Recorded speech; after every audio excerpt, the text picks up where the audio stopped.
No final da palestra, no final da palestra, o Dr. João vai esclarecer qualquer dúvida que vocês tenham. Eu vou fazer uma apresentação, então, vou iniciar. Em nome do 17º Congresso de Odontologia Internacional da Universidade de Anhanguera, nós temos a honra de estar aqui com o Dr. João Teruya, que é farmacêutico bioquímico, formado pela Universidade Estadual Paulista Unesp, pós-graduando em farmácia clínica, especialista em desenvolvimento e processos na área de produtos estéreis e injetáveis, colunista da revista RPO, diretor científico da Health Tech Laboratórios. Bem-vindo, João! Inicia quando quiser. Obrigado, doutora Janete, pelo convite. Agradeço você, a organização do evento. Então, pessoal, vamos começar. Eu sou farmacêutico, como a doutora Janete já me apresentou. Eu trabalho desde 1994 na área de injetáveis. Eu comecei minha carreira dentro de hospital, trabalhando com nutrição parenteral, e desde então, nesses anos todos, eu trabalho nessa área, especificamente desenvolvendo produtos, né, processos, produtos injetáveis, estéreis e oftálmicos também. Nosso bate-papo hoje, pessoal, ele fundamentalmente a gente vai discutir sobre segurança e aplicabilidade de fármacos e nutrientes por via injetável, por via parenteral. O Conselho de Odontologia, ele liberou, né, algumas atuações do profissional dentista para fazer uso de produtos injetáveis. Então, eu não sei quantos de vocês conhecem, já fazem uso, já ouviram falar, mas eu vou dividir a minha apresentação em duas partes. Na primeira, a gente vai falar sobre, eu vou falar para vocês, né, com vocês, sobre esse universo do produto injetável, o que que cuidados a gente precisa ter, para depois a gente entrar na parte mais prática, no sentido de aplicabilidade, né?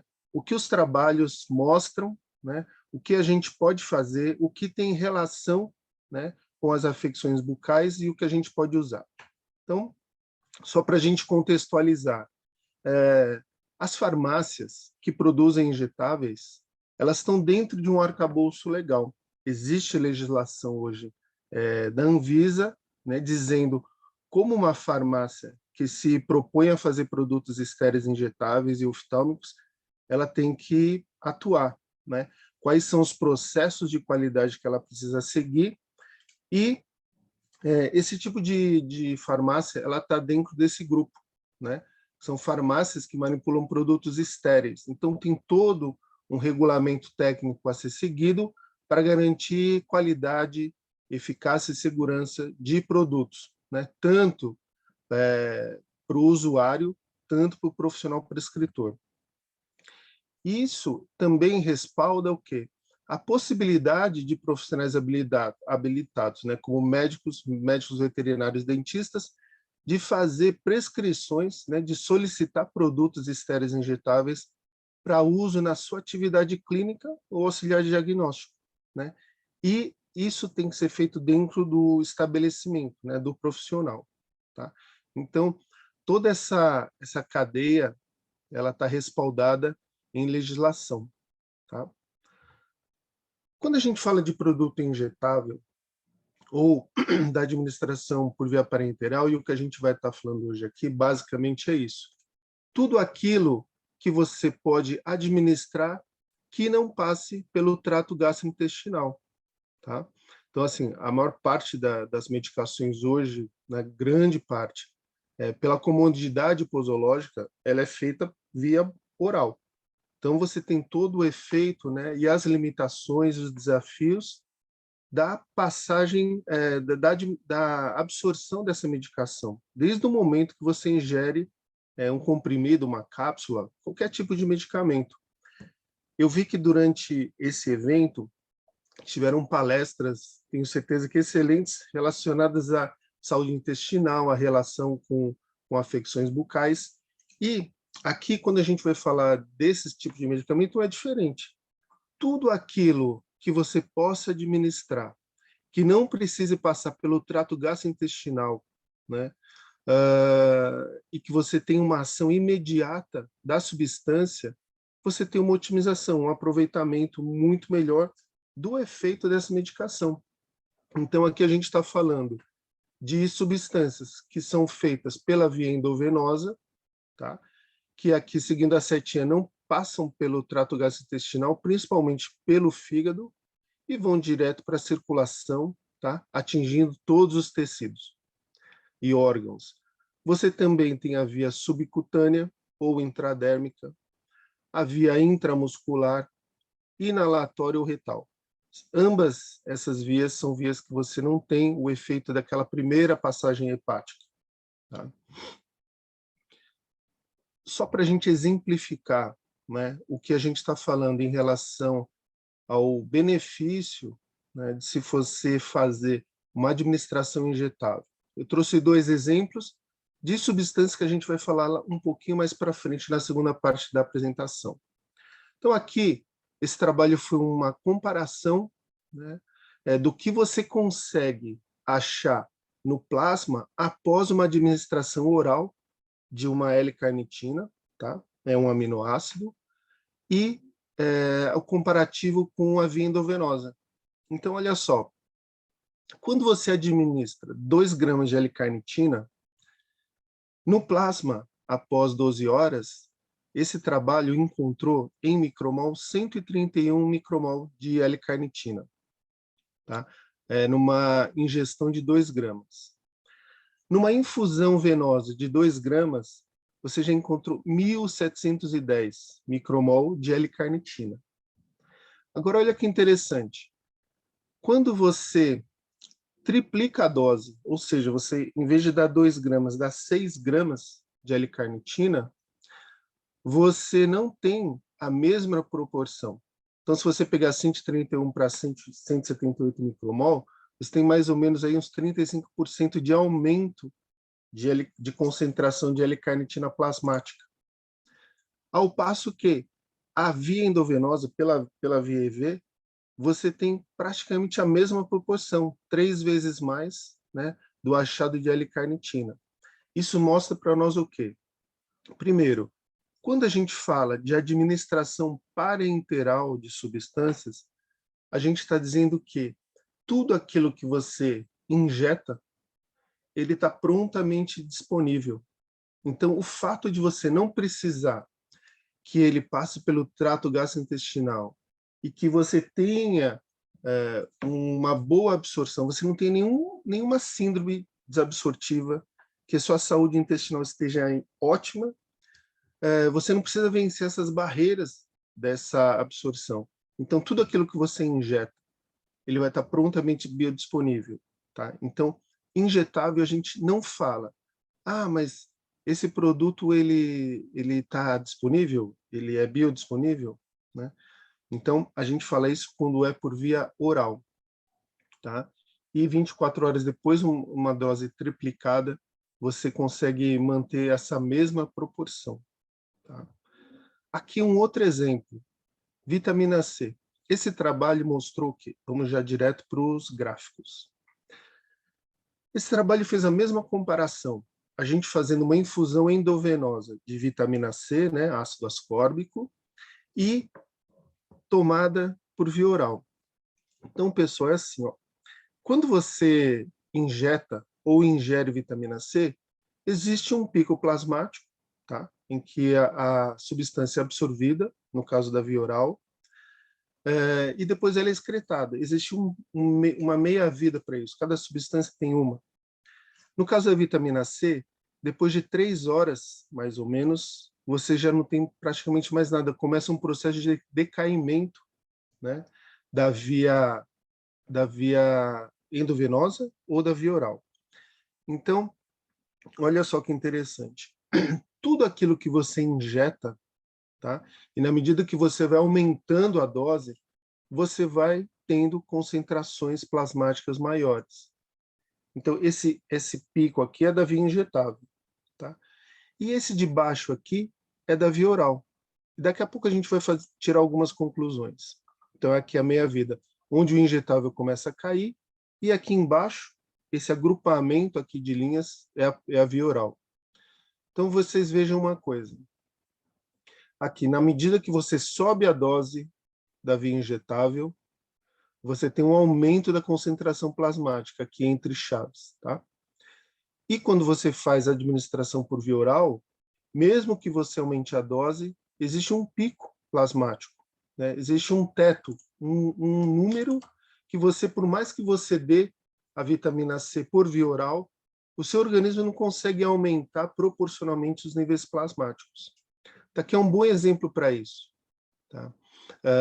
Quando você administra ou prescreve vitamina C por via oral, se você pegar as apresentações de drogaria, essas apresentações comerciais, as efervescentes, por exemplo, que normalmente elas param aqui em 1 grama. Então é o quadradinho fechado. Quando você dá 1 grama de vitamina C, você tem aqui mais ou menos 160, né, micromol de vitamina C, de ácido ascórbico no plasma, tá? Então você administrou, deu mais ou menos aquele X horas, ela começa a decair. Não adianta, e isso é o que o trabalho mostra, não adianta você aumentar a dose de vitamina C, tá? Por exemplo, em vez de dar 1 grama, dá 6 gramas, 4 gramas.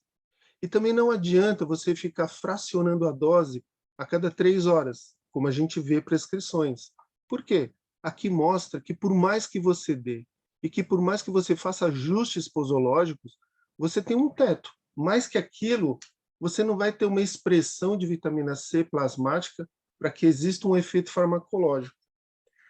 E a via endovenosa mostra o quê? Que quanto mais você aumenta a dose administrada, mais você encontra a sua expressão plasmática. Tá? Então, existem vantagens e indicações específicas para quando você quer fazer uma administração parenteral. Então, por exemplo, no caso de infusões endovenosas, só o fato de você fazer uma hidratação no paciente já é um fator benéfico para ele, principalmente se você pegar pacientes idosos. A gente sabe que a ingesta de líquido de água é feita por nós, pelas pessoas no geral, a gente bebe menos água do que deveria. Então, o efeito da hidratação, por si só, já é um fator positivo. E aqui, relacionado, estão todas as outras indicações, né? Que você tem um efeito imediato da droga, você evita o efeito de primeira passagem hepática. Então, assim, só para a gente contextualizar, quando a gente fala de evitar esse efeito de primeira passagem hepática, é que tudo aquilo que a gente ingere por via oral, tá? Ele é absorvido, passa pelo fígado e no fígado, invariavelmente, ele vai sofrer reações químicas, tá? Existem medicamentos que eles só passam a ser ativos depois que eles passam pelo fígado e sofrem reações químicas. Então, muito do que a gente ingere por via oral, às vezes é degradado pelo próprio fígado e depois ele ganha circulação. Então, o injetável a gente evita isso. Tá? Correção ajuste metabólico. O que a gente chama isso? Imagina que tudo aquilo que você consegue dar por via parenteral e ele tem uma ação imediata, e isso é muito fácil de ver quando você administra algo por via venosa, é fácil de vocês verem até com medicações de drogaria, com medicações alopáticas. Tá? Normalmente, por via venosa, são medicações de uso crítico, que a gente precisa de uma ação imediata. Então, é a mesma coisa. Quando você dá nutrientes por via endovenosa ou por via parenteral, esses nutrientes são prontamente absorvidos, eles são captados, né, pelo nosso metabolismo e ali eles vão fazer todas as reações químicas pertinentes a cada tipo, né, de nutriente. E isso, quando você oferta esses nutrientes de forma 100% biodisponível, você tem uma reação metabólica diferente, tá?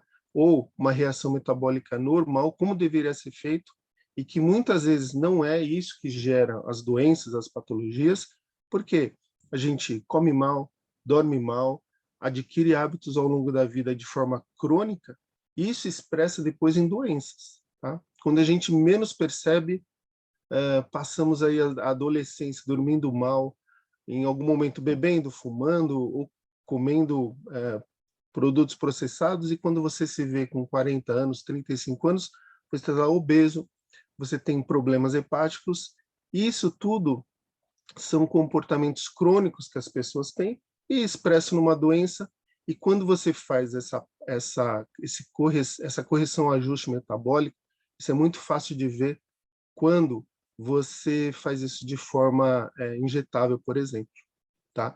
Agudização de tratamento, exatamente o que eu estou falando, né? Você dá algo que é prontamente disponível, né?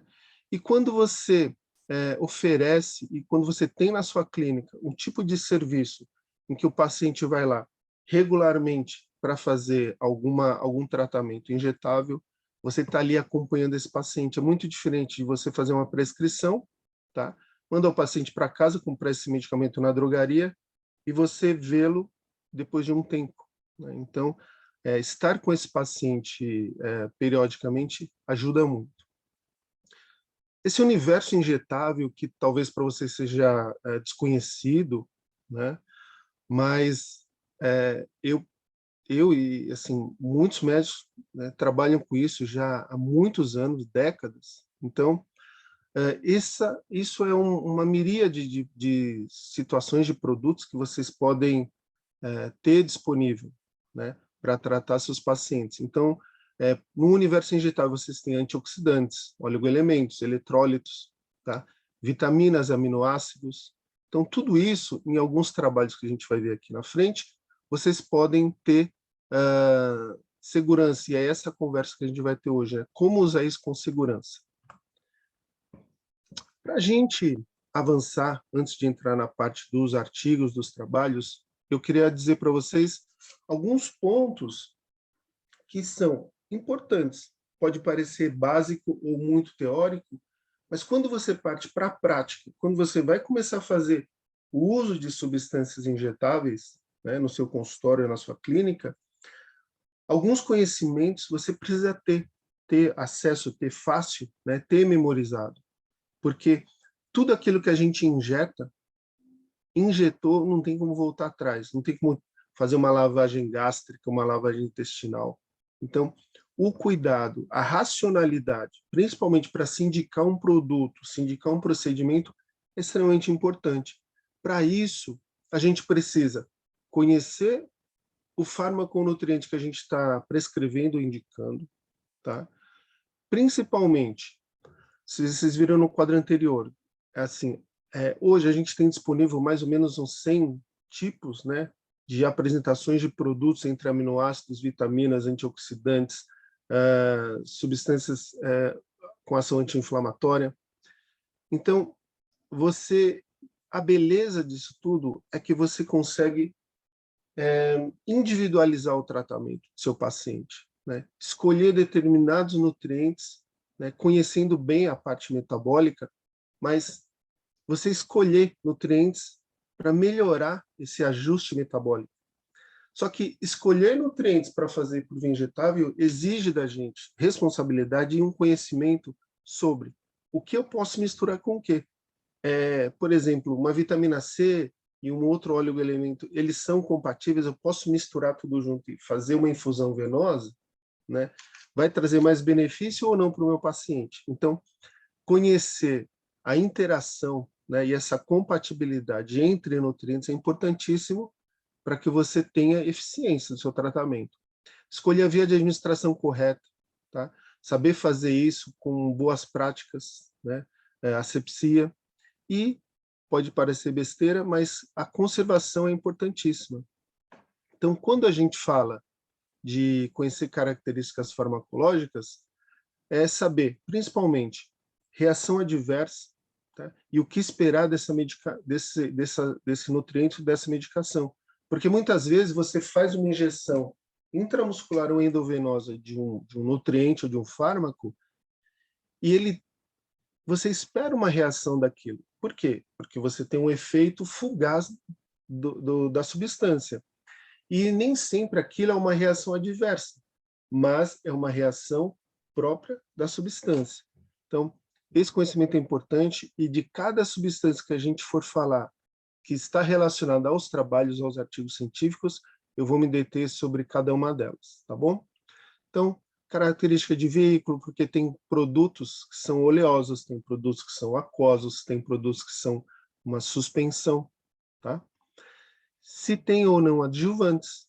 E uma coisa importante é isso aqui, pH e osmolaridade, que a gente vai falar agora. Para vocês, às vezes pode parecer informações assim muito técnicas e longe, né, da questão prática, mas essas informações no dia a dia são extremamente práticas e importantes o conhecimento. Se vocês tiverem a curiosidade de pegar uma bolsa de soro, dessas que a gente usa quando está hospitalizado, né, ou uma ampolinha de soro fisiológico de drogaria, vocês vão ver que ele tem uma informação, que é osmolaridade. Normalmente, a osmolaridade de um produto isotônico ele está entre 270 e 310 miliosmol. O que isso significa? Significa que quando você administra uma substância isoosmolar ou isotônica, seja no tecido intramuscular, subcutâneo, intradérmico, endovenoso, em qualquer tecido, tá? Que você for administrar isso diretamente, né? Estou falando de via parenteral. O que acontece? Todas as células adjacentes, né? Você fez a injeção, elas não vão sofrer nenhuma alteração. O citoplasma, o conteúdo de água de dentro da célula não perde para o meio extracelular e nem a água do meio extracelular entra para dentro da célula. Tá? Esse é o conceito de isosmolaridade ou isotonicidade. Tá? Quando você injeta substâncias que são bastante concentradas, o que acontece com essas substâncias? Injetou, então no meio extracelular, as células elas tendem a perder água do citoplasma, tá? Porque você está colocando algo muito concentrado. Quando você faz o efeito inverso, ou seja, administra uma substância, um medicamento, um nutriente, que ele tem pouca concentração, tá? E ele tem mais água, vamos usar esse exemplo, do que medicamento, acontece o inverso. Você tem uma migração do conteúdo da água, né, do meio extracelular para dentro da célula. Essa situação da hipotonia ou da hiposmolaridade, quando você injeta, é muito mais doloroso para o paciente do que essa daqui. Essa daqui, eu costumo dar um exemplo, isso aí para os antigos, não para os mais novos, mas antigamente, quando a gente via aquelas lesmas, aqueles caramujos de jardim, o que a gente fazia? A gente jogava sal nela para matar aquilo, que era um bicho grande, né? Trazia, a gente achava que tinha que matar aquilo, então a gente jogava sal em cima. O que é o sal? Nada mais é do que gerar um meio hipertônico para desidratar a célula. Então, é isso que acontece. Tá? Quanto mais a gente injeta uma solução concentrada, a gente está fazendo com que a água do citoplasma da célula ela migre para fora. Evidente que depois existe um equilíbrio, isso é momentâneo. Tá? Ele acontece isso, depois acontece equilíbrio e você tem novamente um conceito de osmolaridade normal. Tá? Mas na prática o que significa? E eu vou dar esses dados todos para você, vai ficar aqui na apresentação. Sempre que você tem que você está injetando uma substância com alta osmolaridade, você já vai saber, opa, eu preciso diluir isso, tá? Quando você tem uma substância com uma osmolaridade normal, talvez você não precise diluir, tá? Então, essa é a informação que vai te dar. Preciso diluir? Não, não preciso. Qual é a via melhor, que vai dar menos desconforto para o paciente? Um outro conceito, pH. pH é uma sigla, tá, para potencial hidrogeniônico.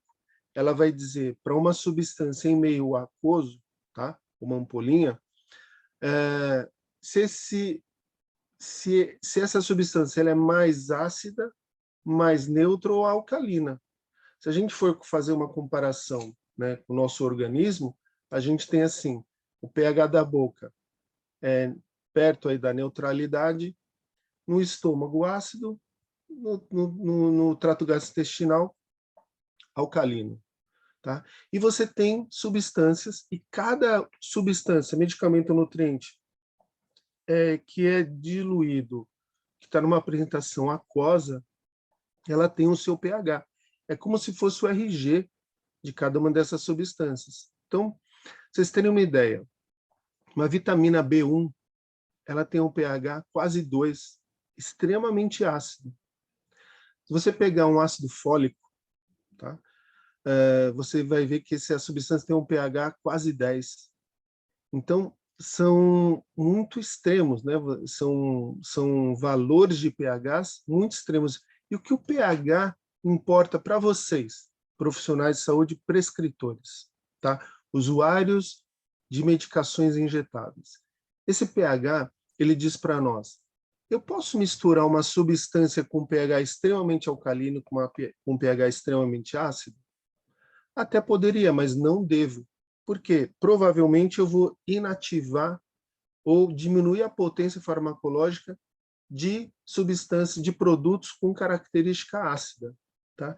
Sempre que você tem um produto alcalino, que você faz uma mistura direto com uma substância ácida, você está neutralizando ácidos e, muito provavelmente, dependendo da característica farmacológica, da origem farmacológica de cada produto, você pode desestabilizar isso e causar pequenas precipitações. Tá? Então, o pH diz para nós, posso misturar essa substância com essa? Se for pHs muito extremos, diria para vocês, não. Tá? Mas existem situações. Se eu for fazer uma infusão endovenosa, né, pegar uma bolsinha de soro, eu escolhi colocar vários nutrientes, como se fosse uma nutrição parenteral. Tá? Eu posso colocar várias substâncias lá dentro? Elas têm pHs distintos? Se essas substâncias forem compatíveis fisicamente, quimicamente, ok. Mas eu sempre vou orientar, seja o meu auxiliar, que vai fazer o preparo dessas bolsas, eu sempre vou auxiliar algo didático, que é, sempre vou colocar essa substância numa ordem decrescente de pH, do alcalino para o ácido. Então, por exemplo, se eu tenho 4 substâncias, cada uma com um tipo de pH, eu sempre vou pegar do pH maior para o menor.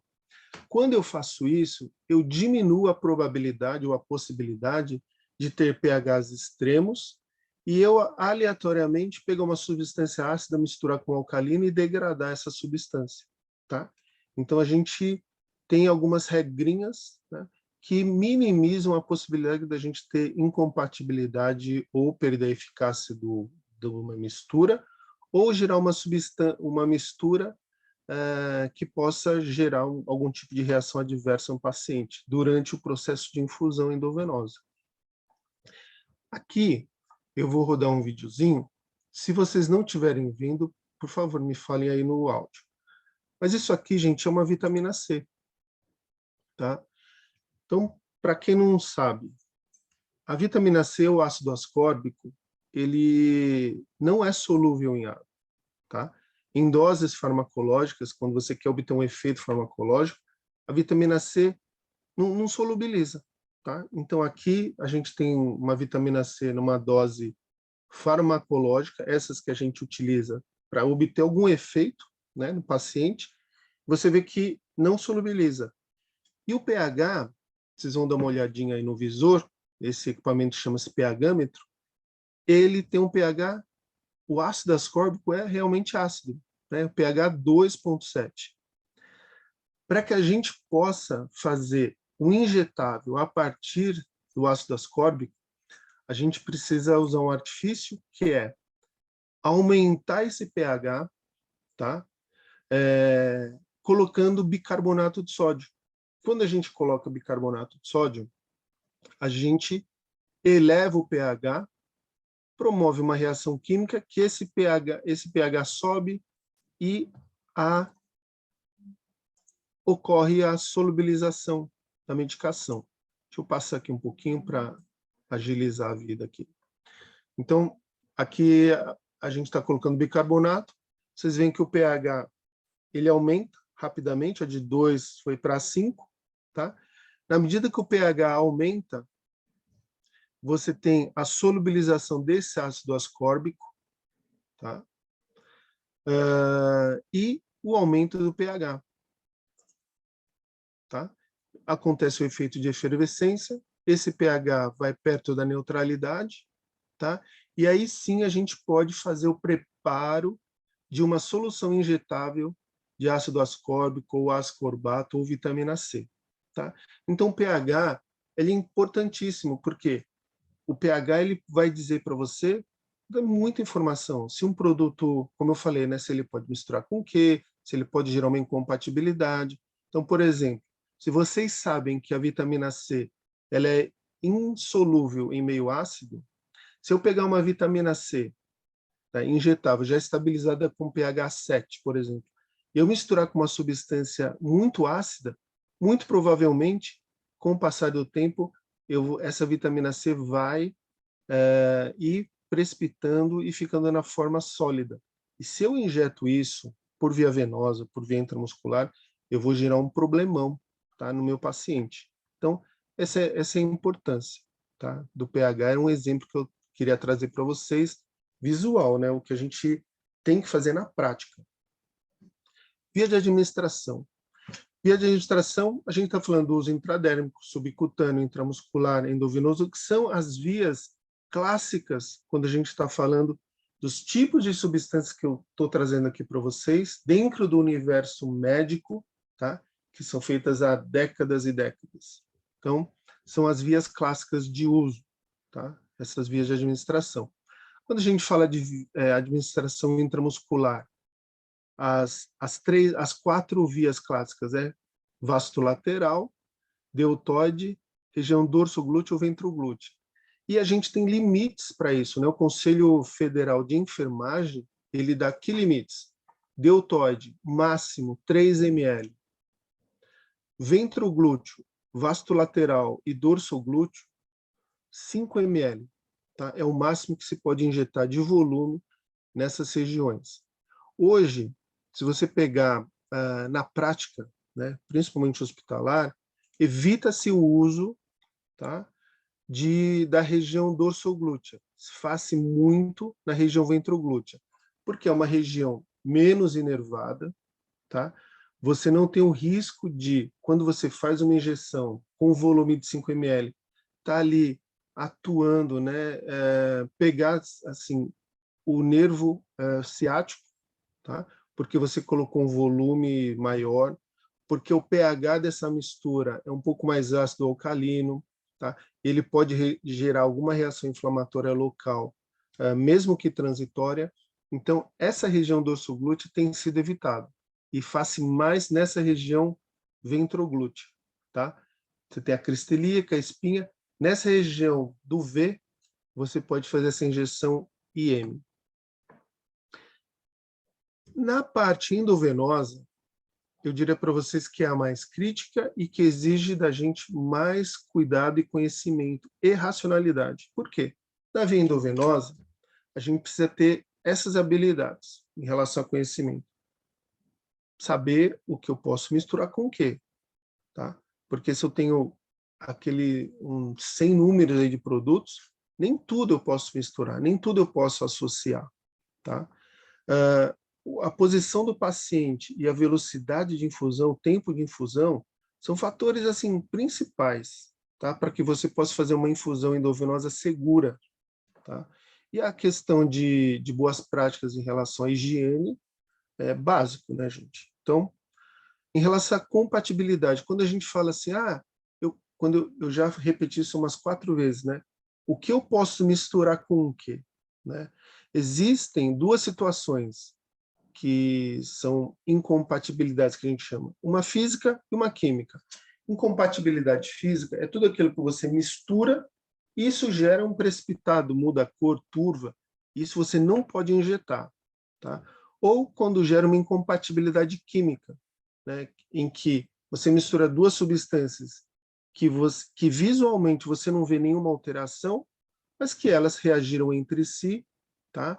E perderam a sua potência farmacológica, tá bom? Isso acontece normalmente com produtos que têm pHs muito distintos. Muitas vezes você neutraliza uma substância, tá? Mas visualmente você não enxerga isso, tá?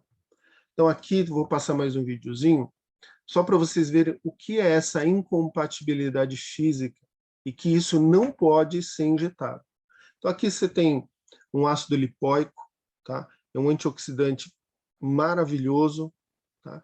Tem uma ação de diminuição de glicemia durante uma infusão venosa, mas basicamente como um antioxidante. Essa outra substância é o zinco, tá? Que é bastante utilizado também na via parenteral. Quando você mistura essas duas substâncias, gera esse precipitado. Isso não pode ser infundido por via venosa, tampouco por via intramuscular. Então é isso que eu estou falando quando a gente fala de incompatibilidade, tá bom? O ácido lipóico, ele tem um pH em torno de 9, tá? E o zinco, um pH em torno de 3, tá? Então, a razão dessa incompatibilidade, nesse caso, são pHs distintos, tá? Aqui é mais um outro exemplo, tá? Em que você tem uma substância chamada pirroquinolina quinona, ou PQQ, tá? Sendo associado com uma substância chamada hidroximetilbutirato, um aminoácido, tá? E que também gera um precipitado, tá? Aqui, às vezes, é uma alteração de cor que vai gerar um precipitado, então a gente sempre tem que ficar atento, tá bom? Então, um outro exemplo. Aqui, talvez esse vídeo se repita lá na frente, mas é um outro exemplo de que a gente deve evitar misturas. Mas aqui, fundamentalmente, é pelo quê? Só que é uma substância chamada azul de metileno, tá? Ou cloreto de metiltionínio, tá? Tem esses dois nomes aí no mercado. E existe uma prática, né? Ou uma indicação para infusão endovenosa de azul de metileno. Se tem alguém na sala que trabalha em serviço hospitalar, o azul de metileno dentro do ambiente hospitalar, ele tem várias indicações, né? Ele tem uma indicação como corante, né, como demarcador de campo cirúrgico. Ele também tem uma indicação, aí um ponto mais crítico, para reversão da metahemoglobinemia. E aqui eu trouxe esse exemplo por quê? Se a gente está falando de incompatibilidade físico-química. O azul de metileno, ele é uma substância que ele precipita qualquer substância que tenha sulfitos, por exemplo, né, metabisulfitos, ou que sejam redutoras. Então, basicamente, vitaminas que você colocar aí dentro vão precipitar. E a gente sempre fala em relação à segurança do uso de azul de metileno, fazer sozinho, por quê? Se vocês veem que ficou uma coloração tão escura nessa bolsa que você não enxerga nada aí dentro. Então, tudo que você for colocar, infundir nessa bolsa, né, para ser feita uma infusão EV no seu paciente, você não vai enxergar se precipitou, se mudou de cor, se formou algum outro composto visível aí. Então, algumas substâncias a gente tem que sempre fazer de forma isolada. Em relação a técnicas, né, de administração, talvez o mais importante está aqui, em relação à segurança de uso. Tá? Quando a gente fala de tempo de gotejamento e volume de aplicação, né, volume de aplicação em M, a gente já falou os limites. Tá? Mas quando a gente fala de via endovenosa, existe um cálculo. Né? Quantas gotas você precisa deixar gotejando por minuto, tá? Para que aquele volume, aquela bolsa de infusão, ela finalize dentro de um período de tempo. Tá? E eu digo para vocês assim que no meio médico, né, na clínica médica, né, na prática usual, uma bolsa de 250, normalmente, né, uma infusão segura é feita entre 45 minutos, tá? Em média, 45, uma hora, 40 minutos, você consegue ter uma infusão segura, tá? E isso você consegue através de cálculo, tá? Isso aqui é retirado de um livro de enfermagem. Então, existe um cálculo que você só substitui. Então, você tem uma bolsa de 250, coloca lá teus produtos, né? E o dentista vai falar assim, ó, eu quero que essa bolsa corra no meu paciente em 1 hora. Tá? Então, você substitui aquilo, coloca no seu tempo 1 hora e vê quantas gotas vão dar, né? Por ml. Então, é bastante tranquilo. Uma situação que pode acontecer, e talvez na prática você já tenha visto, às vezes, como usuário, né? Às vezes, não sei se alguns de vocês já teve que ir num pronto atendimento por conta de dor e ter que tomar alguma medicação venosa que aquilo ardeu, né? Então, um caso clássico, né? De repente, quem tem lombalgia ou alguma situação dolorosa, que você vai num pronto atendimento e aí te prescrevem, por exemplo, cetoprofeno. Normalmente eles fazem uma bolsinha de 100. Aquilo é bem dolorido, né? Se você for lá e aumentar o gotejamento, tá? Ou não diluir de forma adequada, vai arder no local do acesso. Então, os livros de enfermagem dizem o quê? Que a flebite química, que é o que é a inflamação, tá, do endotélio, principalmente no trajeto inicial, onde você está infundindo, né, pela bolsa de infusão. Se você coloca a medicação solução irritante, tá, vai gerar flebite, essa dor. Se você não dilui essa medicação, se você faz uma infusão muito rápida, e essa presença de pequenas partículas é aquela situação de que você misturou indevidamente substâncias, tá? E geraram pequenos precipitados ou alterou, né, a solução, deixando ela mais densa, ou enfim. E isso gera essa flebite. Então, todos os casos, ou tudo que gera uma flebite química que consta em livro, a gente, de uma forma resumida, passou aqui para vocês. Então, sabendo o que eu posso ou não misturar, sabendo que existe um mínimo de diluição a ser feito e uma velocidade de infusão a ser realizado, eu evito muito, praticamente evito, né, a ocorrência da flebite química, que é o paciente de vocês ter aceito a estratégia de tratamento de fazer uma infusão endovenosa, vocês investirem numa sala para fazer isso, né? Na medicação, em profissionais para fazer essa infusão de forma segura, e não atentaram nessas questões técnicas. O paciente está ali, começou a receber infusão, ele começa a ficar incomodado com essa dor no trajeto, no acesso. Tá? Então, às vezes, o paciente pode não querer voltar mais, né? Pode ser reclamando, você, de repente, pode ter uma cadeira ao lado, fazendo a mesma infusão, né? Um outro paciente de vocês, e nada mais chato do que você ter um paciente incomodado, reclamando, o outro paciente ouvindo. Então, esses cuidados, eles são muito importantes, né? A gente está utilizando esse tempo inicial da palestra para dizer todos esses aspectos de segurança, porque na hora que a gente for falar da aplicação, de como ele pode ser utilizado, a gente saber que antes da gente indicar e utilizar, existem critérios de segurança para isso. Tá? Uma outra situação que é mais uma questão cultural, de educação, tá? Manuseio de frasco-ampola. O frasco-ampola, ele gera uma comodidade, tá? Porque você não tem que ficar quebrando a ampola. Mas a comodidade e a praticidade que um frasco-ampola gera, ela também te gera o quê? Risco. Então, se você usa um frasco-ampola porque é cômodo, mas você usa isso rápido, tá? Você minimiza o teu problema. Só que se você usa um frasco-ampola porque é cômodo, financeiramente cômodo, porque a tua equipe diz que não quer ficar quebrando ampola, lembre o seguinte, toda vez que você tem um frasco-ampola, que você fura a borrachinha butílica e retira, por exemplo, 2 ml de uma solução, saibam que 2 ml do ar externo entra para dentro do frasco. Tá? Esses 2 ml de ar externo, com certeza, ou com quase certeza, né? Se você não faz isso dentro de um ambiente de fluxo laminar, mas quase certeza que vai estar contaminado. Tá?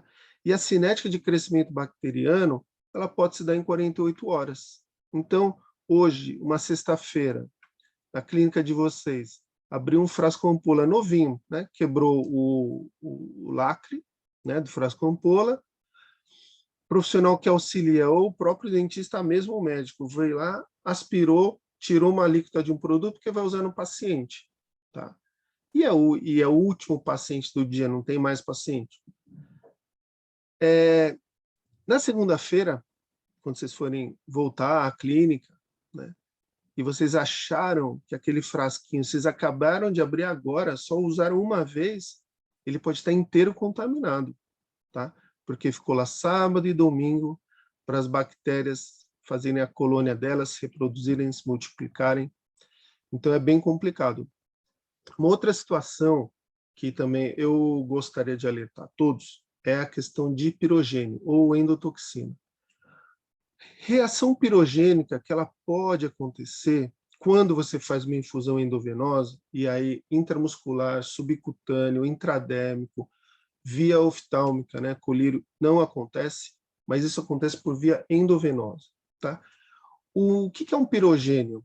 Deixa eu voltar aqui. O pirogênio são frações proteicas, tá, de uma bactéria. Ela pode ser proveniente do metabolismo da bactéria. Então, por exemplo, se nós, como indivíduos, somos uma bactéria, a urina que a gente produz, a descamação da nossa pele, o cabelo que cai, a nossa lágrima, isso seriam as endotoxinas, ou os pirogênios. Tá? Então, eu sempre uso esse exemplo para dizer o quê? Pirogênio não se multiplica. Tá? Então, quando você tem um produto estéril, ele pode ser estéril, por quê? Porque as bactérias, não existe bactéria viva lá, elas não vão se multiplicar e elas não vão gerar uma sepse no paciente se você injetar aquilo. Porém, tem que lembrar que um produto pode ser estéril, mas ele pode ter pirogênio, tá? E a ocorrência de pirogênio, ela diz muito sobre a qualidade do produto, tá? Por isso que, para você evitar a reação pirogênica, vocês precisam ter muito claro de onde vocês estão comprando, tá? A água, a bolsa de infusão que vocês estão utilizando, porque normalmente esse pirogênio está na água, tá? Ele está no produto, tá? Se a gente tirar a questão da qualidade do produto, a gente entra numa outra questão que aí depende do nosso critério. Então, qual é? Toda substância, toda ampola, tá? Na farmacopeia, ela tem um limite. Você pode ter uma determinada quantidade de endotoxina numa ampola. Então, onde fica o nosso critério, a nossa racionalidade? Quanto mais produtos você associar numa bolsa de infusão, tá? Então, se a gente considerar assim, ó, se cada ampola, a legislação permite que tenha 0,1 unidade de endotoxina, se você fizer uma bolsa com 10 tipos de produtos, tá? Se cada uma tem 0,1 de endotoxina, ao final, nessa mistura, eu vou ter 1 unidade de endotoxina. Tá? Estou dando um exemplo aleatório. Só para dizer para vocês que o efeito somatório de cada ampola que você coloca na bolsa de infusão, ela pode gerar uma reação pirogênica, mesmo que individualmente cada ampola esteja aprovada dentro do conceito de qualidade, mas aí é aquela questão. O profissional foi e quis misturar tudo de uma vez para infundir no paciente. Então, você pode ter uma reação pirogênica por duas formas. Uma, porque você colocou muita coisa e somou a endotoxina permitida de cada ampola. Tá? Ou você misturou produtos que não deviam, eles formaram microprecipitados, e quando você injeta isso, seu organismo, seu sistema imunológico, ele tem uma ativação e ele pode ter essa mesma, ele pode expressar essa mesma reação. Então você tem uma reação pirogênica clássica, que é paciente depois de 30 a 45 minutos, tem um pico febril, tremor, e que isso, como a medicação sintomática, um Tilenol, uma dipirona, passa, ok? Ou você pode ter essa mesma reação como uma reação tipo pirogênica ou like pirogênica. Tá? Não é por conta de micro-organismos, né? Ou frações, proteínas de micro-organismos, mas por conta de microprecipitados. Tá? Então, para se evitar uma reação pirogênica, racionalidade na escolha dos produtos, né? e qualificar muito bem o seu fornecedor. Tá? E para a gente finalizar essa parte de medicamentos, conservação. Então, vitamina C, por exemplo, ela precisa ser armazenada, ou melhor seria ser armazenada em geladeira. Tá? Vocês lembram aquele videozinho que eu mostrei? E não é só a farmácia que prepara a vitamina C, mas a indústria também que faz outras concentrações de vitamina C, elas têm a mesma característica. A inclusão de bicarbonato na formulação injetável de vitamina C é clássica, é padrão. Todo mundo que prepara vitamina C utiliza bicarbonato. Por quê? Porque você precisa aumentar o pH e dissolver aquela vitamina C. Por que vocês acham que a vitamina C da drogaria é efervescente? Por uma questão de marketing? Não, porque a vitamina C de 1 grama ela não dissolve. Você precisa colocar lá bicarbonato. Quando você joga aquela pastilha lá, ela faz exatamente o que vocês viram no vídeo. Expulsa CO2, gera CO2, aquele CO2 borbulha e vai embora, tá? E dissolve a vitamina C. Só que quando você está falando de uma ampola fechada ou de um frasco fechado, esse CO2, esse gás carbônico que vai sendo exalado constantemente, é igual ao efeito de um refrigerante. Tá? Então, o que é melhor? Abrir um refrigerante quente, que movimentou, que alguém trouxe, colocou, bateu na mesa, e quando você abre, ele faz aquela bagunça toda, espuma tudo, ou é melhor abrir um refrigerante geladinho que você colocou ali? Então, a vitamina C é isso. Conservem ela em geladeira, porque esse efeito da pressão gerado pelo CO2 vai ser menor. Então, quando você vai quebrar uma ampola, não vai ter aquele barulho do estouro, tá? Você evita do teu auxiliar da profissional que está lá fazendo o preparo se acidentar, tá bom? Então, vitamina C, peróxido de hidrogênio, conservar em geladeira. DMSO, tá? Não sei se é uma substância que vai ter alguma utilidade para vocês, só que como um anti-inflamatório é extremamente eficiente, tá? Por via venosa ou por via tópica, esse DMSO ele congela. A gente atende médicos que moram em regiões frias, então o DMSO abaixo de 18 graus congela. Tá? DMSO é a matéria-prima principal em bancos de coleta de medula. É utilizado para congelar. Então, 18 graus para baixo de DMSO congela. Então, quando você vai fazer uma infusão de DMSO, sempre lembrar que você precisa estar numa temperatura superior, né? Esse controle de temperatura, para não deixar esse DMSO cristalizar no momento que ele está lá na sua bolsa de infusão. Coenzima Q10 a gente vai falar também, com uma coenzima mitocondrial importantíssima, né, para geração de energia. Ela também congela, é como se fosse um mel que cristaliza, ou aquele óleo de coco, que quando fica frio, tempo esfria, ele solidifica. Tá? Então, são situações que a gente precisa controlar isso na forma correta de armazenagem. E aqui a gente vai falar um pouquinho sobre trabalhos. Tá? Eu não vou ter a pretensão de falar, de discorrer sobre a patologia, né? Detalhes da patologia, mas aqui a gente vai tentar trazer como utilizar os produtos, tá? De forma segura, e o que os trabalhos trazem como uma ponte entre utilização e evidências de eficácia. Aqui eu achei algumas, e pelo tempo também eu selecionei algumas substâncias só, né? Então, mas vamos lá. Minerais traços. Esse trabalho, ele trouxe alguns, tá? Em especial, né? Que vocês podem encontrar como uso injetável, tá? E não na forma, como especialidade farmacêutica, numa drogaria, por exemplo, tá? Ou em preparos em farmácias magistrais. O ferro não, o ferro vocês encontram aí como ferro inject, tá? Na drogaria, mas zinco, selênio e cobre não. Então, Zinco, selênio e cobre você pode fazer isso por via injetável. Eu disse para vocês que a cada trabalho a gente ia falar um pouquinho sobre eles, sobre perfis de segurança, né? Então, tanto o zinco, que você pode manipular, selênio e cobre, tá? Tem uma função muito importante, né? Como antioxidante, né? Principalmente selênio, que fazem as selenoenzimas e selenoproteínas, né? Que ajuda a formação de sódio.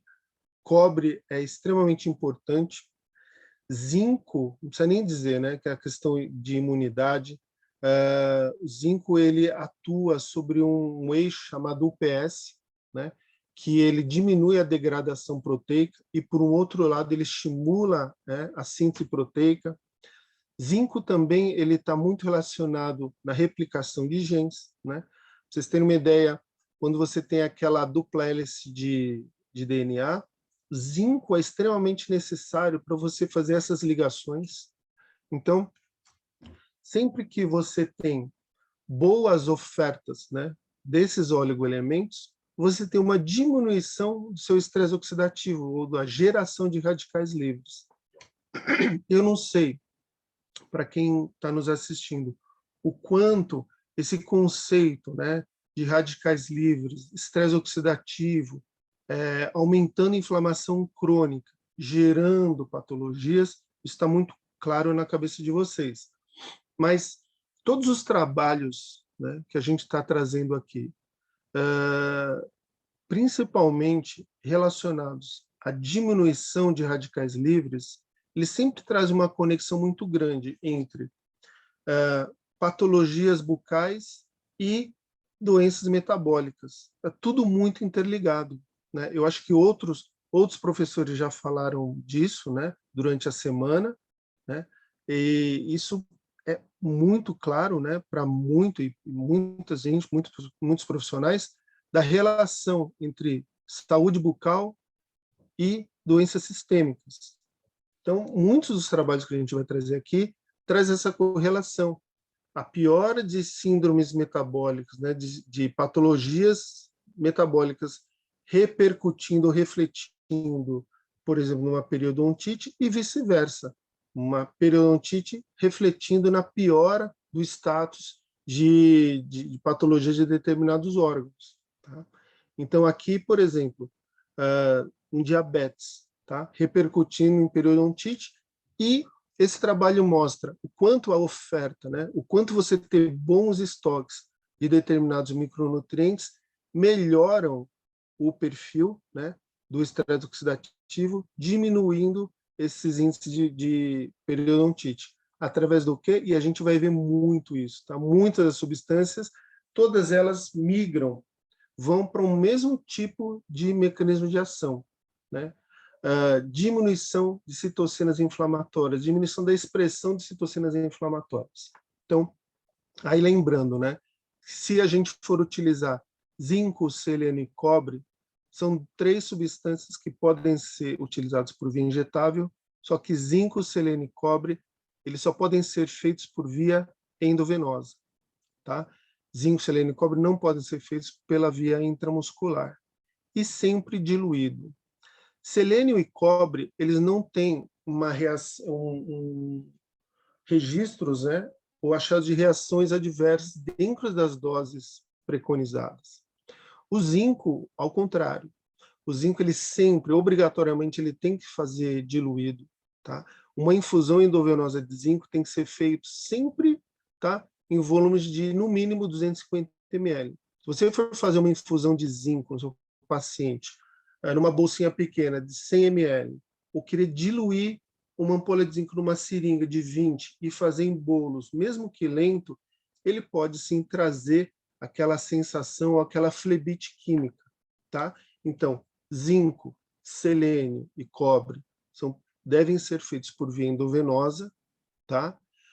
Você pode associá-los a aminoácidos, bom? E pode associar entre eles, tá? Não existe incompatibilidade física ou química entre oligoelementos, ok? E aqui o trabalho, ele mostrou exatamente isso. Aqui eu trouxe alguns, né, dentro dessa revisão que esse trabalho trouxe, vocês vão ver o quê? Sempre os resultados que eles acharam dos vários trabalhos revisados sempre que você tem um baixo índice, né, uma concentração sérica, e achei trabalhos também de exames feitos em saliva, sempre que você tem na saliva ou sangue concentrações baixas, né, desses oligoelementos que têm atividade antioxidante, você tem uma piora nos quadros e no perfil inflamatório das doenças. Tá? Aqui, continuando, né, trouxe mais dois trabalhos, né, mostrando que quando você aumenta, né, esses níveis de antioxidantes, você tem a melhora nos perfis dessas patologias. Tá? Então, sempre que você tem uma oferta baixa de antioxidantes, você tem um aumento desse estresse oxidativo. E aí, a via injetável, né? Isso dependendo do paciente que você está trabalhando, né? O que está na sua frente. Se ele tem um perfil, uma síndrome metabólica, se vocês sabem que ele tem problemas de absorção, e que não adianta, naquele momento, você dizer para ele, ou ele está sendo acompanhado por um médico também, ou uma nutricionista, e que ele vai iniciar mudanças de hábito alimentar, que ele está tratando outras patologias, né, uma esteatose hepática, o paciente é diabético, o quanto da oferta de medicamento, de nutriente, tá, através da alimentação, vai demorar, né, para que você tenha uma melhora de resultado. Então, lá atrás, quando eu falei de correção metabólica, ajuste metabólico, agudização de tratamento, eu digo para vocês que você pode fazer isso concomitante, tá? Iniciar ou trabalhar de forma interdisciplinar com o médico, com a nutricionista, mas tendo esse conhecimento de que você pode iniciar uma oferta de antioxidantes por via parenteral que independe do status de saúde intestinal do paciente ou de saúde hepática, você pode melhorar esse perfil inflamatório e, de uma forma mais rápida, melhorar, né, uma periodontite, né, esse status inflamatório, né, de uma periodontite, é bastante interessante, né? E aqui eu deixo esse quadrinho para vocês. Às vezes nem tudo tem a ver com patologias afetas à saúde bucal, por exemplo, cromo, né, que tem uma relação muito maior com perfil de resistência à insulina do que outra coisa. Então, talvez cromo vocês não utilizem, né? Mas um zinco, um cobre, um selênio, como mostrou o trabalho, talvez seja bem interessante. Tá?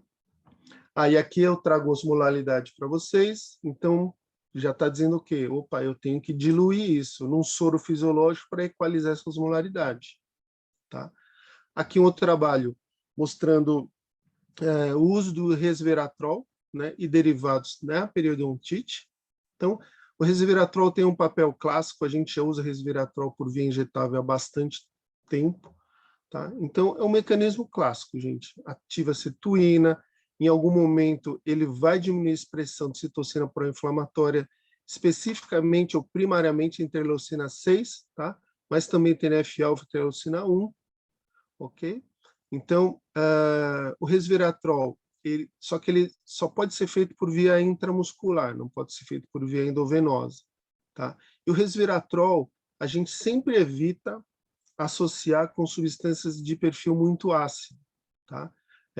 Sempre com o pH do resveratrol, que é em torno de 5,5, 6, para mais, tá? Nunca para menos, porque você pode ter um efeito de precipitação, ok? Então, os mecanismos são clássicos, e a gente vai ver muito isso. Quando a gente tem uma substância, tá, que ela tem um perfil anti-inflamatório, ela sempre vai estar atuando nessas citocinas, diminuição de TNF-alfa, interleucina 1, interleucina 6, que é basicamente o que acontece com a curcumina, tá? Que é uma substância extremamente interessante. Ela tem muito trabalho, né, publicado em relação ao seu perfil anti-inflamatório, tem ações em câncer, tá? Mas aqui a gente vai focar nos achados, no que eu achei em relação à doença periodontal. E tem uma coisa importante, não, e aqui voltando, né? O mecanismo de ação também semelhante, tá? Em relação à diminuição de citocinas pró-inflamatórias, mas acho que o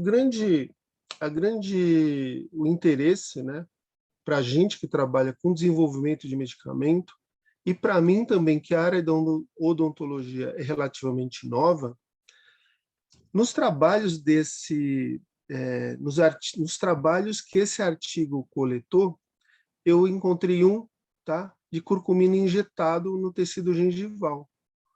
Então, por exemplo, para quem está vendo, né, e às vezes trabalha aí com pesquisa, da gente, de repente, achar uma dose, né, que possa ser feita um uso local, né, intralesional, se a gente pode dizer assim, de curcumina, porque a curcumina ela é uma substância que é feita por via intramuscular, não por via endovenosa, tá? Então, ela tem, na prática, né, hoje, quem usa curcumina consegue ter uma diminuição de percepção dolorosa, tá? De dor causada por processos inflamatórios, artrose, por exemplo, curcumina melhorando perfis de marcadores hepáticos, tem a questão de câncer, né? Mas não é o foco aqui, mas ela como anti-inflamatório, ela é muito interessante. Então, tem esse trabalho aqui com essas doses, né? Mesmo trabalhos em animais, mas eu achei bem bacana porque abre essa possibilidade da gente fazer um ajuste de dose, porque hoje a curcumina a gente atende prescrição a 200 miligramas, né? Aqui tem um perfil um pouquinho menor, né? Mas como você tem poucos trabalhos do uso injetável na área odontológica desse tipo de produto que não tem industrializado, a gente, quem tiver interesse, tá? A gente pode, de repente, estabelecer aí uma dose específica e fazer algumas observações clínicas, né? Então, estou super aberto a isso. Então, vocês veem aqui, gente, que a maior parte dos trabalhos, né, por via oral, a curcumina por via oral tem um perfil muito baixo de absorção, então, normalmente, quem prescreve curcumina, né, hoje tem formas de nanotecnologia que tem um perfil melhor de absorção, mas normalmente tem que ser utilizado, por exemplo, piperina, né? São substâncias que aumentam a vasodilatação e melhoram a absorção, tendem, né, ou buscam melhorar a absorção. Aqui tem um trabalhinho no começo aqui falando do uso combinado de resveratrol, que é esse trabalho aqui, né? Do uso combinado de resveratrol com curcumina, tá? Às vezes você fazendo associações, mesmo que o mecanismo de ação ele vá coincidir na diminuição da expressão de citocinas inflamatórias, mas às vezes você associando substâncias você tem um efeito melhor, sinérgico, né? Então, resveratrol, se a gente for falar de afecções fora da área bucal, ele tem um benefício cardiovascular, tem trabalhos e trabalhos, né? Mostrando melhora do perfil aterogênico, melhora do metabolismo da glicose, né? Melhora a função endotelial. E a curcumina, melhora das citocinas inflamatórias. Resveratrol e curcumina, eles podem ser associados entre si para fazer um uso intramuscular, tá? A ampola de resveratrol que existe hoje disponível para prescrição e a de curcumina, elas somam 4 ml. Então, resveratrol 2 ml, curcumina 2 ml. Você pode associá-las, mas para o uso intramuscular tem que ser associado uma quantidade de lidocaína, sem vaso. Tá? Por quê? Porque a injeção intramuscular de curcumina e resveratrol ela é mais chatinha. Né? O paciente sente um ardor local, então precisa colocar aí uma lidocaína, né? Para deixar a injeção dessa mistura mais tranquila. Tá? Vitamina D, aqui na saúde oral. Antes eu mudei o trabalho só para deixar todo mundo na mesma página, né? Então, vitamina D a gente sintetiza através da incidência, da exposição, né, da pele à luz solar. Quando você tem a luz ultravioleta incidindo sobre a nossa pele, né, o colesterol vai ter uma reação química e vai formar uma pré-vitamina D. Essa pré-vitamina D, ela migra, quando alcança a circulação, ela se liga a uma proteína, né, esse ligante ele vai estar lá circulando, quando passa no fígado, ele tem uma reação química, uma hidroxilação, e ele vira 25-hidroxivitamina D, tá? Essa 25-hidroxivitamina D está ali circulando, tá? E no rim, ela sofre uma segunda reação química, que aí essa vitamina D, ela transforma na sua forma ativa, no seu hormônio, na forma hormonal dela, que é a 25-hidroxivitamina D, que é o calcitriol, né? Conhecido como calcitriol. E aí, fazendo todas as ações que a gente nem precisa dizer aqui em relação à vitamina D, tá? Então, você sintetiza ou você consegue a vitamina D pela alimentação, tá? Se a gente for trazer aí ao trabalho de volta, né, em relação à saúde bucal, a melhora da qualidade, né, do dente, a vitamina D, ela melhora, né, essa captação de cálcio para a saúde óssea, tá? E quando a gente está falando de vitamina D, e aí essa questão que eu queria colocar para vocês, espera que eu já volto aqui, é que quando a gente toma essa vitamina D, deixa eu ver aqui, quando a gente toma a vitamina D, tá, como suplemento, o que esse trabalho, tá, essa revisão mostra? Que você pega algumas apresentações de vitamina D na drogaria, elas são aqui, ó, 200 UI, certo? O trabalho mostra que depois de 2 a 3 meses, você suplementando 200 UI, você tem um aumento de 2 nanogramas, ou 5 nanomol. Se você dá 2.000 UI de vitamina D, você tem um aumento depois de 2 a 3 meses de 20 nanogramas. Tá? Isso, teórico, tá? Ou isso é uma média. Tá bom? Então, a gente está falando de 2 a 3 meses. Então, vamos voltar aqui. Quando a gente tem a nossa produção ou ingere vitamina D, tá? Essa vitamina D, quando ela vira passagem hepática, tá? E ela vira 25-hidroxivitamina D, a meia-vida dela, o tempo que ela fica ali circulando são 19 dias. Tá? Eu sei que o Lúcio está aí nos assistindo, mas o que me vem em mente é que a 25-hidroxivitamina D, pela meia-vida dela ser de quase um mês, é a forma melhor da gente fazer a avaliação laboratorial, né? Porque ela vai estar mais tempo ali circulante. É diferente de você, por exemplo, pegar essa vitamina D logo após ela formada, né? Que ela tem uma meia-vida de 19 a 25 horas, ou o calcitriol, que tem uma meia-vida de 3 a 5 dias. Então, a gente tem a forma mais clássica, né, de avaliação de vitamina D por 25-hidroxivitamina D. Então, aqui, voltando ao trabalho, tá? Aqui na esquerda ele mostra que o déficit de vitamina D, né, ele está relacionado à piora da qualidade do tecido periodontal, né?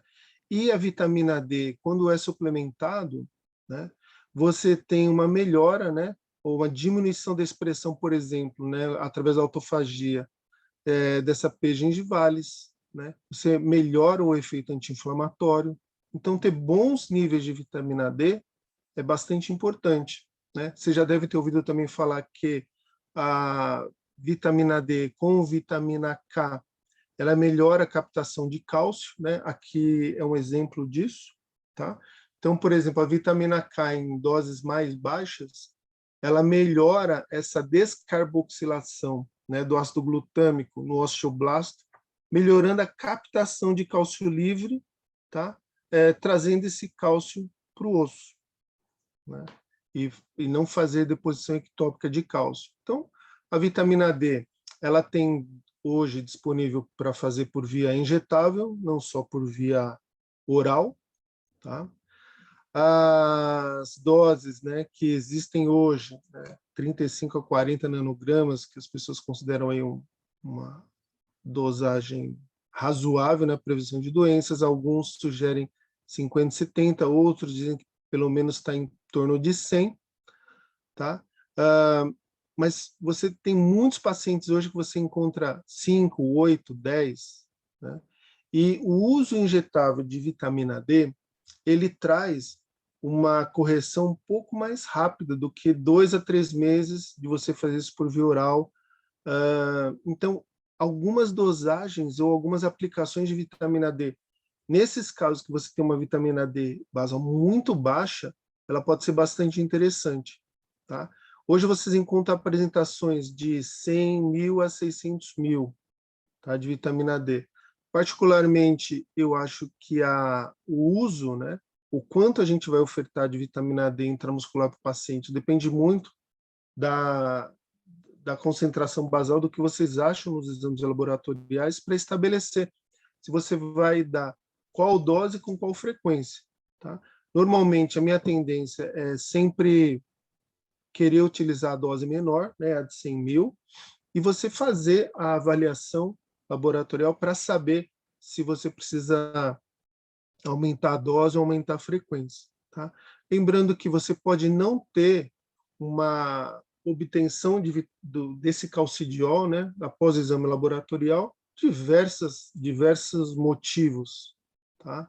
Entre eles estão aqui, mas um perfil hepático, uma saúde hepática ruim, uso de medicamentos, também podem não ajudar você a encontrar essa expressão de calcidiol depois de você fazer uma tomada de vitamina D oral por um tempo prolongado ou uma injeção de vitamina D, tá? Tem interação medicamentosa, então, corticoide diminui a absorção de cálcio, reduz o metabolismo de vitamina D, né?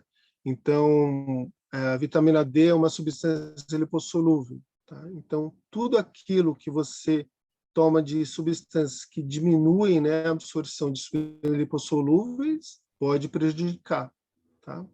E algumas medicações, tipo fenobarbital, fenitoína, né, aumenta o metabolismo hepático, alterando também o perfil de absorção ou de reação química da vitamina D, tá? Então, tem os casos de hipervitaminose, por isso que eu acho que as doses de 600 mil elas têm que ser usadas com muito critério, tá? Hoje eu vejo assim um uso às vezes indiscriminado de vitamina D, as pessoas acabam utilizando doses altas, tá? Sem muito critério. Então, sempre façam isso com acompanhamento laboratorial e além do laboratorial também assim a parte clínica, tá? Então, cuidado. Eu sempre costumo dizer para os médicos, né, com que a gente costuma discutir, de uma dose mais racional de vitamina D e numa frequência também acompanhada através de exame, tá? E que nem sempre só o 25 hidroxi vitamina D expressa alguma coisa para você tomar alguma decisão, tá? Melatonina.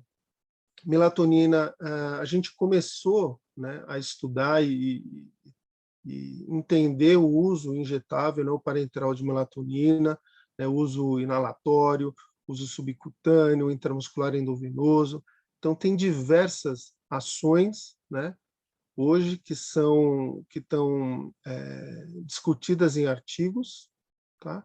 O que é importante dizer, e acho que vocês já tiveram excelentes, brilhantes palestras sobre melatonina, mas que praticamente você tem uma produção de melatonina em diversos órgãos, tá? E o mais interessante é que, além de você ter produção de melatonina endógena em diversos órgãos, além da pineal, que é o que a maior parte das pessoas referem, né, quando se fala de melatonina, sono, ritmo circadiano, é que a melatonina que a gente produz em diversos órgãos, essa melatonina também possui receptores, tá? Então, receptor de melatonina tipo 1 e tipo 2. Então, a melatonina produzida e excretada, tá, no meio extracelular, ela, por ter receptores, tá, nesses mesmos órgãos, ela consegue ter uma ação, tá, agonista, que a gente chama, né, uma ação autócrina da melatonina produzida, sendo utilizada ali no próprio órgão. Tá? Faz com que, quando a gente faz uma administração de melatonina, ó, aqui, só um pouquinho, vocês vão ver nesse trabalho que existem ações da melatonina e produção de melatonina nesses órgãos, nesses sistemas, ocasionando uma melhora nesse tipo de patologia. Então, é um mundo a ser entendido, explorado, do uso de melatonina, da melhor forma de administração, da melhor via de administração, dose, horário. Então, doutora Janete, que está aí, talvez hoje uma das pessoas que mais conhece melatonina, né? Então, tem muito ainda que a gente entender sobre a melhor via, a melhor dose, melhor horário. Tá? Aqui um trabalho mostrando, né, da ação da melatonina, né, principalmente a nível mitocondrial. De uma forma geral, a gente refere a melatonina a um efeito antioxidante, tá? E quando a gente fala de mitocôndria, a melatonina ela possui receptores nas cristas mitocondriais, tá? E nos trabalhos que eles estudam melatonina, na melhora de isquemia, por exemplo, no caso desse trabalho, né, dos danos gerados após a reperfusão, né, isquemia e reperfusão, a melatonina tem um efeito preponderante, né, principalmente pelo efeito antioxidante dela. Aqui eu queria mostrar esse trabalho e fazer uma ligação com o quê? Que vocês vão ver, eu trouxe principalmente trabalhos de melatonina e vitamina C, trabalhos que eles concluem que precisam ser feitos mais estudos, que eles não chegam à melhor conclusão. Então, aqui, só para a gente discutir um pouquinho a metodologia, né? Então, eles pegaram modelos animais e humanos, né? Geraram um meio utilizando bactérias, né? Para fazer um tecido com uma área inflamada, gerando a periodontite. E no humano, eles fizeram também a mesma coisa e utilizar a melatonina para fazer essa avaliação, né, de que forma a melatonina poderia melhorar, né, a periodontite. E fizeram o exame salivar. Então, aonde a gente... e o resultado, né? Eles falaram que, apesar de entender todo o mecanismo da melatonina, né, eles viram que os resultados não trazem, né, não concluem de uma relevância da melatonina. Aí, assim, ó, quando a gente fala de melhor via de administração, melhor forma de administrar uma determinada substância, isso é preponderante, né, para que a gente tenha eficácia terapêutica. Então, quando você fala que quer avaliar uma melatonina, né, numa periodontite, que você vai fazer só vai fazer um enxágue bucal, né, e só isso, né? E aí eu fico pensando no trabalho de curcumina, que ele obteve um resultado excelente, mas fazendo uma injeção no tecido gengival, né? Então a gente vê que a gente pode obter diferentes respostas de acordo com a metodologia que a gente está utilizando e que a gente está avaliando, né? Aí ele vê assim que o resultado no exame salivar de melatonina estava excelente, mas em resultados práticos em relação à periodontite, não, precisava ser feito mais avaliações. Então, é a mesma coisa aqui, você tem um trabalho, né, mostrando que eles viram um efeito anti-inflamatório, antioxidante e trazendo, sim, melhora, né, nos resultados de um tecido com periodontite. Tá? Então, tudo é uma questão de como a gente trata e raciocina em relação à forma de administração, horário, dose. Aqui a mesma coisa, uso da vitamina C, né, o perfil antioxidante, né, salivar e sério com pacientes com periodontite, e fazendo a correlação com doença cardíaca. Então, sempre que você tem trabalhos com vitamina C, e isso eu vi, né, escavando aí vários trabalhos em relação à saúde bucal, a gente viu o quê? E aí eu peço um favor para vocês. Relembrem aqueles trabalhos falando que existe um pico. Não adianta você pode dar o quanto você quiser de vitamina C para o seu paciente, por via oral. Se ele vai bater lá em 200 micromol, tá? E só queria avançar que eu quero mostrar uma coisinha para vocês, depois eu volto. Se esse trabalho aqui, feito dentro de ambiente hospitalar, mostra que existe um pico de 206 micromol, desculpa, faltou o micro aqui, pela dose oral, e 3 gramas coincide, isso é um outro trabalho, tá? Feito como nutrição parenteral dentro de ambiente hospitalar. 3 gramas de vitamina C oral, existe um pico plasmático, e aqui ele fala que ações farmacológicas ou a expressão farmacológica, né, para tratamento de patologias, você só consegue quando você encontra concentrações de 1000 micromol, você entende por quê. Desculpa, eu estou voltando aqui, gente. Porque trabalhos com vitamina C às vezes concluem o quê? Que não funciona, que a vitamina C não funciona, que você precisa de mais estudos. Então, as pessoas nos trabalhos mostram, fazem todo o discorrimento sobre a ação farmacológica, a ação bioquímica e metabólica da vitamina C. Quando vai na prática, não vê o resultado. Por quê? Porque fez 450 miligramas por dia, 2 semanas.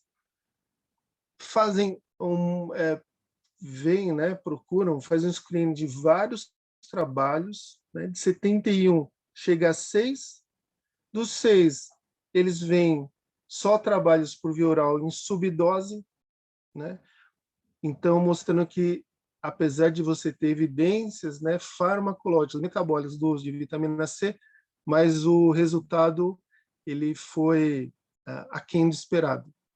Então, lembrem, a via de administração, o conhecimento, né, bioquímico das substâncias, dos nutrientes que vocês vão trabalhar é preponderante, porque depende, né, não adianta você dar algo por via oral ou por qualquer via que seja, que você não vai ter uma expressão que vai fazer alguma alteração metabólica, que vai fazer alguma correção metabólica. Se a gente sabe que vitamina C, para ter alguma ação farmacológica, precisa de pelo menos 1000 micromol, e que você só consegue por via oral 200 ou 300 micromol, né? Até com 3 gramas, fazendo várias tomadas. Então, se vocês querem fazer a utilização de vitamina C no uso farmacológico, tá? Vocês têm agora evidências, vocês têm informação técnica para conseguir aquele efeito antifibrótico, ou antioxidante, ou pró-oxidante, dependendo das doses que vocês querem fazer. Tá? Tem trabalhos mostrando diminuição de carga viral com vitamina C, e eu não estou nem falando de SARS-CoV, eu estou falando de chikungunya, por exemplo, isso para falar antes, né, de COVID. Você tem um efeito da vitamina C em altas doses, um efeito pró-oxidante, tá? Diminuindo a bacteremia. Então, tudo isso é importante. Só fazendo um gancho para vocês, né? Para uma vitamina C em alta dose ter um efeito pró-oxidante, olha como é importante a gente ter um pensamento em relação a nutrientes. Se você não tiver cobre e ferro, né, para ajudar a vitamina C a ter essa ação pró-oxidante, você vai dar vitamina C o que for para o seu paciente por via venosa, e você também não vai ter esse sucesso terapêutico, porque para a vitamina C ter esse efeito pró-oxidante, por exemplo, diminuição de carga viral, diminuição de perfil inflamatório, ela precisa que você tenha cobre, que você tenha ferro, que esse paciente não seja anêmico. Então, é um conhecimento bem abrangente que a gente precisa ter, principalmente da parte de inflamação, radicais livres, estresse. Tá? Aqui, a gente está acabando, mostra, né, exatamente o que estou falando, que a vitamina C, quando ela entra numa célula, ela pode entrar via canal de sódio, esse SVCT, tá? E ela pode entrar via glute, que é por onde entra a glicose. Tá? Só que para ela entrar como via glute, ela precisa de cobre, ferro. Tá? Se você não tem isso no seu no seu organismo, né? Fisiologicamente, você está depletado desses micronutrientes, você tem um efeito parcial do uso da vitamina C. Então, é importantíssimo esse equilíbrio metabólico. Tá? Aqui é o que eu tinha vindo aqui, né? 3 gramas, ele chega a 75, 80 micromol, os mesmos 3 gramas, 1.760. Então, por exemplo, se a gente fizer uma administração de 3 gramas de vitamina C, a gente começa a ter um efeito farmacológico por via parenteral. Aqui, só para vocês terem uma ideia disso que eu estou falando, do perfil antioxidante. Né? Quando a gente quer ofertar para o paciente antioxidantes para que a gente melhore o perfil inflamatório, diminua a expressão de citocina pró-inflamatória, a gente não fala só, a gente está falando de vitamina C aqui, né? Então, a vitamina C ela tem um papel importantíssimo. Só que sempre que a vitamina C vai ter uma ação antioxidante, ela muda quimicamente. Para que ela seja recuperada, né? Para que ela volte a ter um papel antioxidante no nosso organismo, ela precisa de vitamina E, tá? Ela precisa de vitamina E, e a vitamina E, por sua vez, também precisa da vitamina C. A gente está falando do ácido lipóico lá na frente, que é o exemplo das seringas. O ácido lipóico é dependente de vitamina C também para ele exercer a função dele antioxidante, que, por sua vez, é dependente de coenzima Q10, essa ubiquinona, tá? Que também, por sua vez, depende de vitamina E, que depende da glutationa, que é o nosso principal antioxidante que existe. Então, vocês veem que tudo está interligado. Quando a gente quer falar de ter uma ação antioxidante no nosso paciente, a gente não pode pensar em um produto só. Ah, vou dar um antioxidante. A gente tem que ter essa compreensão de que a gente sempre tem que dar um pool de antioxidantes, tá? Para eles poderem se ajudar, né? Todo mundo está no mesmo vetor, porque um interdepende do outro. Aqui a carnitina, né, que eu dei o exemplo lá na frente, melhorando a inflamação, não só L-carnitina, mas ácido graxo livre, colina, né? Aqui a correlação entre artrite reumatoide e inflamação periodontal. Então, na verdade, o trabalho ele traz uma correlação, né, da piora da periodontite num paciente com artrite reumatoide, da importância, né, e aí por isso que eu trago a L-carnitina, da importância do quê? Da gente cuidar da saúde de uma organela chamada mitocôndria. Tá? A mitocôndria é uma organela, uma estrutura presente em todas as células, que ela tem a função do quê? Produzir energia. Tá? Dentre outras funções importantíssimas. Mas imaginem só que, se uma célula não produz a energia de forma adequada, ela vai funcionar mal. Tá? Se cada órgão é um punhado de células específicas para produzir proteínas, enzimas, hormônios, para desempenhar uma função, se esse conjunto de células não funcionam direito, o órgão não funciona direito, o sistema não funciona direito, e a gente tem o aparecimento de doenças. Tá? Então, quando a gente vai falar de tudo isso que a gente falou até agora, a gente tem que convergir para uma situação. Né?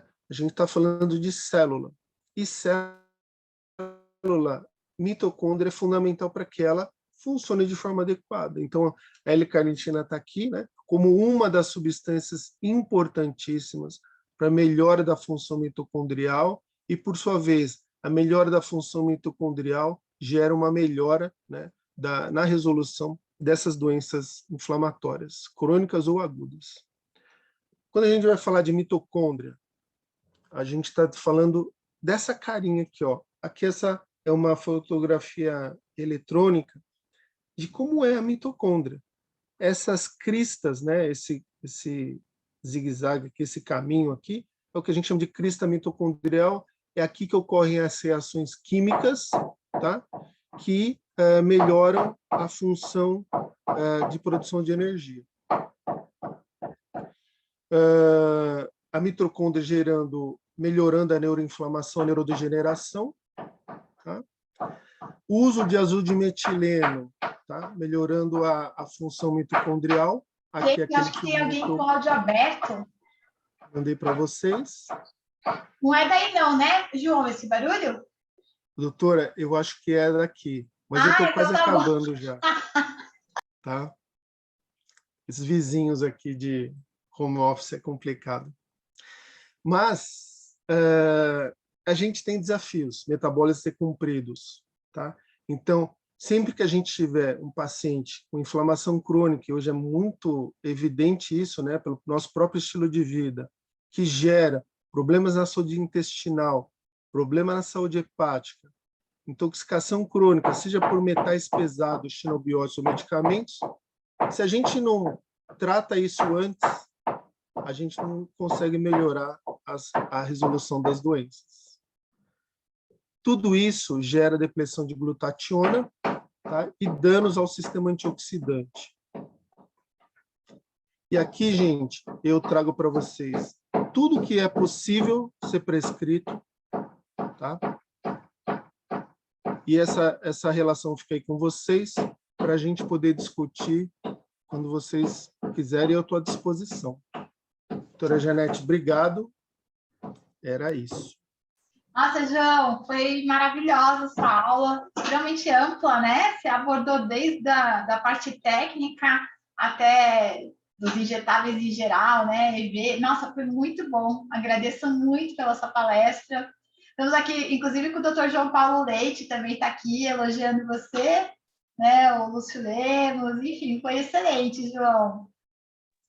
Olha, eu só peço desculpa porque eu não contava essa bateção de martelo aqui, mas eu vou ficar com o microfone fechado. Se alguém quiser perguntar, eu estou à disposição.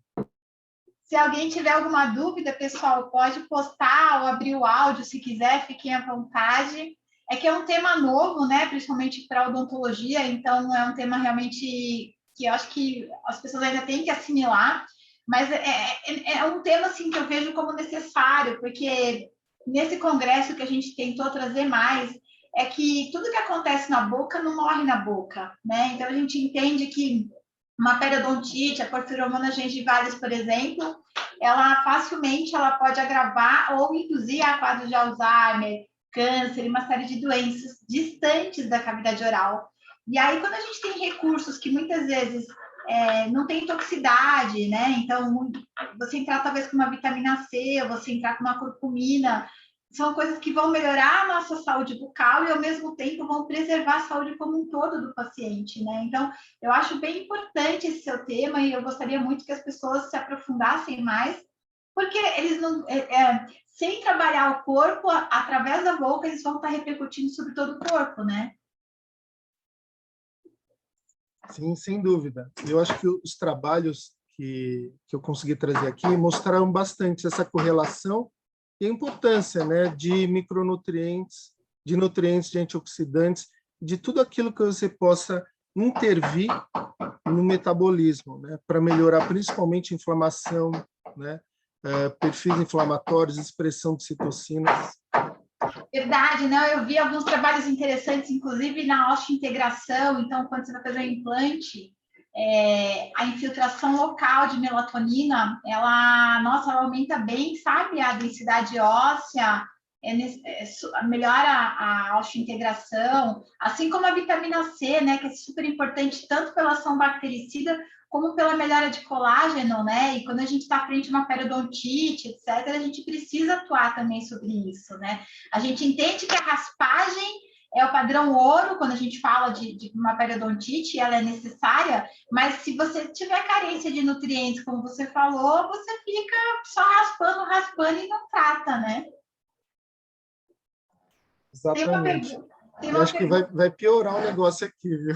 Não tem problema, João. A gente já vai encerrar. Uma pergunta aqui da Isabelle Trevisan. Incrível a aula. Como o senhor sugere o uso da procaína em relação ao frasco? Como proteger a procaína da contaminação externa? Bom, a procaína, eu digo para vocês assim, quanto mais rápido vocês utilizarem, não utilizar ela assim, vou comprar um frasco para durar muito tempo. Quanto mais rápido vocês utilizarem, melhor. Diminui essa coisa de ficar furando e furando, né? Então, e também não tem esse negócio de, vou pôr em geladeira que preserva. Então, é assim, minimizar o efeito das unturas ali no frasco, né? Não tem muito o que fazer. Tá ótimo. O João Paulo Leite, o doutor João Paulo está falando. João, qual seria uma abordagem ideal integrando a reposição parenteral de vitamina D e oral nas hipovitaminoses? Qual a periodicidade para solicitar e acompanhar através dos exames laboratoriais? Doutor João, você está falando de frequência de uso de infusão, né? Normalmente se faz a cada semana as infusões, ou dependendo do paciente, 2 vezes por semana, infusão endovenosa, e basicamente é a avaliação clínica mesmo, né? E dependendo da patologia, o acompanhamento de uma avaliação laboratorial, mas avaliações laboratoriais, pela nossa experiência, cada 1 mês ou 2 meses, e frequência de uso de produtos endovenosos, pela nossa prática, pelo menos tratamentos de 2 meses também, 2 meses, 2 meses e meio. Né? Não sei se é isso que ele me perguntou. Ele pergunta também se tem trabalhos sobre o uso de melatonina injetável nos tecidos musculares. Sim, tem trabalhos de melatonina por via intramuscular, por via endovenosa, e em diversas patologias. Câncer é o que mais a gente tem visto, né? Do uso endovenoso, de doses que vão, por exemplo, a 100, 150 miligramas por via venosa, né? Sem alteração do padrão de sono, concentração. Então, eu vi uns trabalhos muito bacanas mesmo, inclusive na odontologia, porque essa semana eu apresentei dentro da odontologia o uso da melatonina. E eu peguei uns trabalhos incríveis que realizaram em animais, em cães, né? E que a densidade óssea era muito diferente nos cães que usaram a melatonina injetável, em comparação com o grupo que não usou. Muito bom. E muita coisa saindo, né? Nossa, é encantador, gente. Eu fico apaixonada. Quando você me apresentou o uso inalatório da melatonina e a gente foi começar a ver, né, o papel dela no alvéolo, é impressionante mesmo. Verdade. E que tem produção local, né, pulmonar de melatonina e receptores no pulmão. Né? Pois é, na pandemia, lá na USP, eles publicaram um trabalho lindo mostrando que níveis mais baixos de melatonina pulmonar são correlacionados com as formas mais graves da Covid, e que talvez a nebulização seja uma forma de jogar direto no alvéolo pulmonar, né, a melatonina. Então, a gente se encanta de ver como que substâncias assim do bem, vamos chamar, podem otimizar tanto, né, nosso organismo.